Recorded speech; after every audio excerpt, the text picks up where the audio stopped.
Assalomu alaykum aziz yurtdoshlar. Bugun men pensiya olayotgan yoki yaqin oylar ichida pensiya chiqishni rejalashtirayotgan har bir inson uchun juda muhim mavzuni tushuntirib beraman. Gap 1 iyuldan boshlab pensionerlar uchun kuchga kiradigan yangi talablar, hujjatlar, tekshiruvlar va amaliy tartiblar haqida ketmoqda. Bu ma'lumot faqat hozir pensiya olayotganlarga emas, balki ota-onasi, buvisi, bobosi, turmush o'rtog'i yoki yaqin qarindoshi pensiya oladigan har bir oilaga tegishli. Men bu mavzuni oddiy tilda, hayotiy misollar bilan tushuntiraman.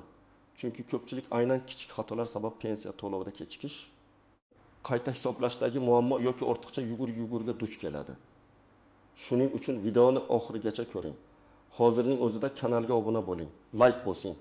Chunki bunday ma'lumotlar o'z vaqtida eshitilsa, odamni katta tashvishdan saqlab qoladi. Avval qanday edi? Ilgari ko'p pensionerlar pensiyani bir marta rasmiylashtirib olganidan keyingi yillarda deyarli hujjatlarni yangilash, ma'lumotlarni tekshirdirish yoki shaxs holatini tasdiqlash masalasiga jiddiy e'tibor bermasdi. Masalan, odam pensiyaga chiqdi, plastik kartaga pul tushaverdi, ayrim hollarda pochta orqali oldi. Ba'zi ma'lumotlar esa eski tizimlarda qanday bo'lsa, shunday qolib ketdi. Manzil o'zgarganmi, pasport yangilanganmi, bank kartasi muddati tugaganmi, ishlashni boshlaganmi yoki chet elga uzoq muddatga ketganmi? Bunday holatlar har doim ham vaqtida aks etmasdi. Endi esa 1 iyuldan boshlab asosiy e'tibor ma'lumotlarning aniq, yangilangan va tasdiqlangan bo'lishiga qaratilmoqda. Men buni juda sodda qilib aytaman. Davlat pensiya to'lovlarini to'g'ri odamga, to'g'ri miqdorda, to'g'ri asos bilan yetkazish uchun pensioner haqidagi ma'lumotlarni ko'proq tekshiradi. Bu degani hamma pensionerning pensiyasi to'xtaydi degani emas. Bu degani hujjatida, yashash manzilida, bank kartasida, shaxsiy ma'lumotida yoki ish holatida nomuvofiqlik bor insonlar oldindan tayyorlanishi kerak. Eng ko'p uchraydigan muammo shuki, odamlar o'z holatini mening hammasi joyida deb o'ylaydi. Lekin tizimda boshqa ma'lumot chiqadi. Masalan, pasport almashtirilgan, lekin bankdagi ma'lumot eski pasport raqamida qolgan yoki pensioner boshqa tumanga ko'chib ketgan. Lekin pensiya bo'limidagi ro'yxatda eski manzil turibdi. Yoki odam vaqtincha ishlashni boshlagan, lekin ayrim imtiyozli to'lovlar uchun bu ma'lumot ahamiyatli bo'lishi mumkin. Natijada pensiya to'lovi kechikadi yoki odamdan qo'shimcha hujjat talab qilinadi. Endi men kimlar ko'proq e'tiborli bo'lishi kerakligini batafsil tushuntiraman. Birinchi navbatda, hujjatlarni yaqinda almashtirgan pensionerlar tayyor bo'lishi kerak. Masalan, kimdir eski pasportdan ID kartaga o'tgan bo'lishi mumkin. Bunday holatda bankdagi, pensiya tizimidagi va yashash manzili bo'yicha ma'lumotlar bir-biriga mos kelishi kerak. Agar bankda eski pasport, pensiya bo'limida yangi ID karta, mahalla yoki migratsiya ma'lumotida esa boshqa manzil turgan bo'lsa, tizim buni nomuvofiqlik sifatida ko'rishi mumkin. Ikkinchi guruh bu bank kartasi orqali pensiya olayotganlar. Bugun ko'pchilik pensiyani plastik kartaga oladi. Bu qulay. Lekin karta muddati tugagan bo'lsa, karta bloklangan bo'lsa, bank hisob raqami yopilgan bo'lsa yoki karta boshqa odam qo'lida bo'lsa, muammo chiqadi. Masalan, 72 yoshli otaxon pensiyasini o'g'lining kartasiga emas, o'z nomidagi kartaga olishi kerak. Agar karta o'z nomida bo'lsa ham, bankda telefon raqami boshqa odam nomiga ulangan bo'lsa, tasdiqlash jarayonida qiyinchilik bo'lishi mumkin. Shuning uchun men doim aytaman, pensiya olayotgan odamning bank kartasi, telefon raqami va shaxsiy hujjatlari imkon qadar o'z nomida va amalda bo'lsin. Uchinchi guruh bu boshqa hududga ko'chgan pensionerlar. Masalan, ayol kishi ilgari Farg'onada ro'yxatda turgan, keyin Toshkent viloyatidagi farzandi uyiga ko'chib kelgan. Pensiya hali eski manzil bo'yicha yuritilayotgan bo'lishi mumkin. Agar u rasmiy ro'yxatdan o'tmagan bo'lsa yoki yangi manzilni tegishli idoralarda yangilamagan bo'lsa, ayrim xizmatlarni olishda muammo bo'ladi. Ayniqsa ijtimoiy yordam, qo'shimcha nafaqa, parvarish puli, kompensatsiya yoki boshqa to'lovlar bo'yicha manzil ma'lumoti juda muhim. To'rtinchi guruh bu pensiyaga chiqish arafasida turganlar. Men bu yerda faqat pensiya olayotganlarni emas, yaqin oylar ichida pensiya yoshiga yetadigan fuqarolarni ham ogohlantiraman. Ish staji, ish haqi ma'lumotlari, mehnat daftarchasi, arxiv hujjatlari, soliq va bandlik ma'lumotlari oldindan tekshirilmasa, pensiya tayinlash cho'zilib ketishi mumkin. Masalan, erkak kishi 60 yoshga to'ldi. Lekin 1995 yildan 2002 yilgacha ishlagan korxonasi yopilib ketgan. agar u arxidan ma'lumotnomani oldindan olib qo'ymagan bo'lsa, pensiya hisoblashda o'sha yillar to'liq inobatga olinmasligi yoki tekshiruv uzoq davom etishi mumkin. 5-guruh bu ishlayotgan pensionerlar. Ba'zi odamlar pensiyaga chiqqandan keyin ham ishlashda davom etadi. Buning o'zi qonuniy bo'lishi mumkin. Lekin ayrim qo'shimcha to'lovlar, ustamalar yoki ijtimoiy yordamlar uchun daromad holati ahamiyatli bo'ladi. Masalan, pensioner rasmiy ishga kirgan, lekin o'zini hali ham ishlamayman deb ko'rsatgan bo'lsa, keyinchalik ortiqcha to'langan summa qaytarilishi talab qilinishi mumkin. Bu juda noqulay holat. Odam bir necha oy davomida olgan pulini keyin birdaniga qaytarishga majbur bo'lib qolishi mumkin.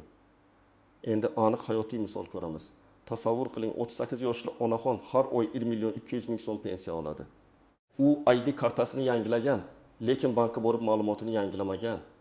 Iyul oyida to'lov kelishi kerak bo'lgan paytda bank hisobidagi shaxsiy ma'lumot eski hujjat bilan mos kelmaydi. Natijada pul yo'qolmaydi. Lekin to'lov vaqtincha ushlanib qolishi mumkin. Onaxon bankka boradi, navbat kutadi, ID kartasini ko'rsatadi, ariza yozadi. Agar buni iyulgacha qilib qo'ysa, umuman muammo bo'lmaydi. Mana yangi talablarning eng oddiy ma'nosi. Muammoni pul kechikkandan keyin emas, oldindan hal qilish kerak. Yana bir misol. 13 yoshli erkak kishi pensiya oladi, lekin mavsumiy ishga kirgan. Uning oylik daromadi 2 million so'm atrofida. Pensiya to'lanaveradi. Lekin u bir vaqtning o'zida kam ta'minlanganlik asosidagi qo'shimcha yordamga ham murojaat qilgan bo'lsa, uning daromadi tekshiriladi. Agar daromad yashirilgan bo'lsa, yordam rad etiladi yoki oldin to'langan pul qayta hisoblanadi. Shuning uchun men pensionerlarga doim maslahat beraman. Rasmiy daromadingiz, ish holatingiz, oilaviy tarkibingiz va yashash manzilingiz bo'yicha rost va aniq ma'lumot bering. Bu sizni keyingi muammolardan himoya qiladi. Yana bir vaziyat. Pensioner chet elga farzandlar yoniga 3-4 oyga ketgan. Bu holatning o'zi har doim ham pensiyani to'xtatadi degani emas, lekin uzoq muddatli yashash, doimiy ro'yxat, vakolatnoma orqali pensiya olish, bank kartasidan boshqa odam foydalanishi kabi masalalarda aniqlik bo'lishi kerak. Agar pensionerning nomidan boshqa kishi pul yechib olayotgan bo'lsa, bank xavfsizlik tekshiruvi yoki huquqiy savollar paydo bo'lishi mumkin. Shuning uchun chet elga ketayotgan pensioner ishonchli vakolatnoma, bank ilovasi telefon raqami va hujjat muddati masalasini oldindan tartibga solishi zarur. Endi istisnolar. Nozik joylar va ko'pchilik e'tibor bermaydigan masalalarga o'tamiz. Birinchi nozik masala, hamma tekshiruv jazolash uchun qilinmaydi. Ko'pchilik yangi talab desa, darrov pensiyamni kesib tashlashadi deb xavotirga tushadi. Men mutaxassis sifatida aytaman. Asosiy maqsad tartibni aniqlashtirish. Agar sizning hujjatlaringiz joyida, karta amalda, ma'lumotlaringiz mos va qonuniy asoslaringiz to'g'ri bo'lsa, qo'rqadigan narsa yo'q. Ikkinchi nozik masala. Ayrim pensionerlar o'zgarishlarni faqat katta shaharlarga tegishli deb o'ylaydi. Bu noto'g'ri. Elektron ma'lumotlar bazalari butun respublika bo'yicha ishlaydi. Qaysi tuman yoki qishloqda yashashingizdan qat'i nazar, pasport, bank, soliq, bandlik, pensiya va mahalla ma'lumotlarida farq bo'lsa, bu masala chiqishi mumkin. Masalan, kichik qishloqda yashayotgan odam ham ID kartasini yangilagan bo'lsa, bankka borib ma'lumotini moslashtirishi kerak bo'ladi. Uchinchi nozik masala vakolatnoma orqali pensiya olish. Ba'zi pensionerlar yura olmaydi, kasal, ko'zi ojiz yoki boshqa sabab bilan bankka bora olmaydi. Bunday hollarda farzandi yoki qarindoshi vakolatnoma bilan ish yuritishi mumkin. Lekin vakolatnoma muddati notarial tasdiq, unda aynan qanday huquq berilgani juda muhim. Masalan, vakolatnomada faqat hujjat topshirish yozilgan bo'lsa, pul olish huquqi bo'lmasligi mumkin. Yoki vakolatnoma muddati tugagan bo'lsa, bank yoki pensiya idorasi uni qabul qilmaydi. Shuning uchun hujjatni yozdirganda pensiya to'lovlarini olish, bank amaliyotlarini bajarish, ariza berish va ma'lumotnoma olish kabi vakolatlar aniq ko'rsatilgan bo'lishi kerak. 4-chi nozik masala. Nogironligi bo'lgan pensionerlar va parvarishga muhtoj shaxslar. Bunday fuqarolar bo'yicha tibbiy xulosa, nogironlik guruhi, qayta ko'rik muddati, parvarish qiluvchi shaxs haqidagi ma'lumotlar muhim. Agar nogironlik muddati tugagan bo'lsa va odam qayta ko'rikdan o'tmagan bo'lsa, ayrim to'lovlar vaqtcha to'xtashi mumkin. Bu pensiyaning asosiy qismiga, ustamaga yoki alohida nafaqaga bog'liq bo'lishi mumkin. Shuning uchun tibbiy hujjatlarni oxirgi kunga qoldirmaslik kerak. Beshinchi nozik masala ortiqcha to'lov. Ayrimlar davlat o'zi to'labdi, men olaverdim deb o'ylaydi. Lekin agar to'lov noto'g'ri ma'lumot asosida berilgan bo'lsa, keyin qaytarish masalasi chiqishi mumkin. Masalan, odam vafot etgan, lekin uning kartasidan yaqinlari yana 1-2 oy pul yechgan. Bu juda jiddiy huquqiy muammo tug'diradi. Vafot holati oilaviy holat. Boquvchisini yo'qotganlik pensiyasi, merosxo'rlik va to'lovlar bo'yicha hamma narsa qonuniy tartibda rasmiylashtirish kerak. 6-nozik masala familiya, ism yoki otasining ismidagi harf xatolari. Bu mayda ko'rinadi, lekin tizimda katta muammo bo'lishi mumkin. Masalan, mehnat daftarchasida Abdullayev, ID kartada Abdullayev, lekin arxiv ma'lumotida Abdullayev yozilgan. Yoki tug'ilgan sana bir joyda 12 mart, boshqa joyda 20 mart bo'lib qolgan.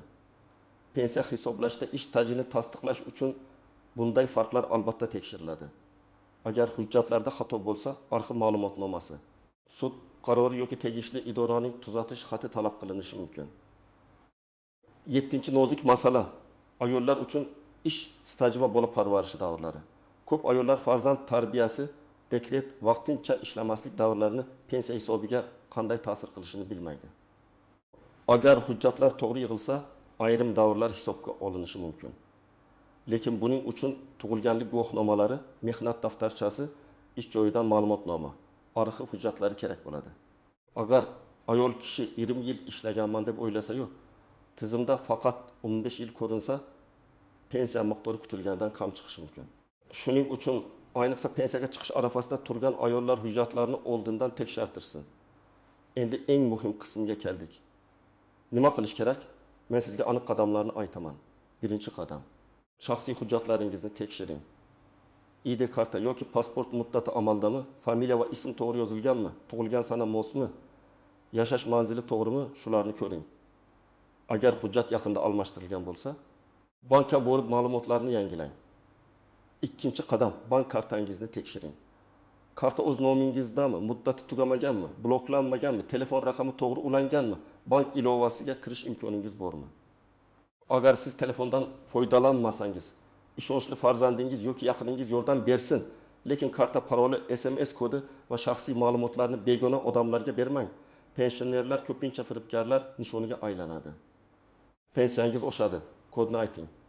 Kartangiz bloklanadi, SMSni yuboring degan qo'ng'iroqlarga ishonmang. 3-qadam: pensiya bo'limi yoki davlat xizmatlari markazi orqali ma'lumotlaringizni tekshirib oling. Agar yashash joyingiz o'zgargan bo'lsa, buni rasmiylashtiring. Agar ishlayotgan bo'lsangiz, daromadingiz rasmiy ko'rinayotganini biling. Agar pensiya miqdorida tushunmovchilik bo'lsa, yozma ariza bilan murojaat qiling. Og'zaki gap bilan cheklanib qolmang. Yozma arizada ism, familiyangiz, pasport yoki ID ma'lumotlari, telefon raqamingiz, pensiya turi va muammo mazmunini aniq yozing. 4-qadam: hujjatlar papkasini tayyorlab qo'ying. Unda ID karta nusxasi, pensiya guvohnomasi, bank karta ma'lumotlari, mehnat daftarchasi nusxasi, arxiv ma'lumotnomalari, nikoh yoki ajrim hujjati, farzandlarning tug'ilganlik guvohnomasi, nogironlik bo'yicha tibbiy xulosa, vakolatnoma bo'lsa, uning nusxasi bo'lsin. Men buni hamma uchun majburiy ro'yxat deb aytmayapman. Lekin qaysi holatingizga tegishli bo'lsa, o'sha hujjat tayyor tursa, idora yurish kamayadi. 5-qadam: agar siz pensionerning farzandi bo'lsangiz, ota-onangizning hujjatlarini birga tekshiring. Ko'p otaxon onaxonlar kerak emas, hammasi joyida deydi. Lekin amalda karta muddati tugagan, telefon raqami eski, pasport yangilangan. Pensiya guvohnomasi yo'qolgan bo'lishi mumkin. Haftaning bir kuni vaqt ajrating, bankka birga boring, davlat xizmatlari markazidan ma'lumot oling. Agar kerak bo'lsa, pensiya bo'limiga murojaat qiling. 6-qadam: murojaat qilganda hujjat topshirilganini tasdiqlovchi qog'oz yoki elektron raqamni olib qoling. Bu juda muhim. Masalan, siz ariza berdingiz, lekin keyin arizangiz topilmadi deyishsa, sizda tasdiq bo'lishi kerak. Elektron murojaat yuborsangiz, murojaat raqamini saqlang. Bankka ariza yozsangiz, nusxasini yoki SMS tasdig'ini olib qo'ying. Bu oddiy ehtiyotkorlik keyinchalik huquqingizni himoya qiladi. 7-qadam: pensiya miqdorini tushunishga harakat qiling. Har oy tushayotgan summa bir xilmi, oshganmi, kamayganmi? Nima sababdan farq bo'ldi? Buni kuzating. Ba'zan pensionerlar bir necha oy davomida kam pul tushayotganini sezmaydi. Chunki farzandi yechib beradi yoki karta ishlatmaydi. Men maslahat beraman. Har oy kamida bir marta bank SMS'ini, ilovani yoki chekni ko'ring. Agar kutilmagan kamayish bo'lsa, darhol so'rang. Vaqt o'tgan sari masalani aniqlash qiyinlashadi. 8-qadam. Rasmiy manbalarga tayaning.